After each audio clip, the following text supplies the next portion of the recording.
शैक्षणिक, सहकार आणि सामाजिक क्षेत्रात आपल्या नावाचा ठसा उमटवणारे, गोरगरीब, शेतकरी आणि सर्वसामान्यांच्या व्यथा जाणून त्यांच्या मदतीला नेहमीच धावणारे, दक्षिण असो वा उत्तर, सर्वांच्याच तोंडी असणारं एकच नाव, दिलीप माने.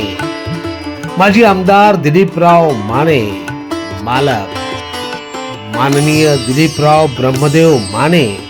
आपल्या वडिलांचा सहकाराचा वारसा तेवत ठेवणारं एकमेव दिलीप ब्रह्मदेव माने. अशा या लाडक्या व्यक्तिमत्वास वाढदिवसाच्या अनंत कोटी शुभेच्छा.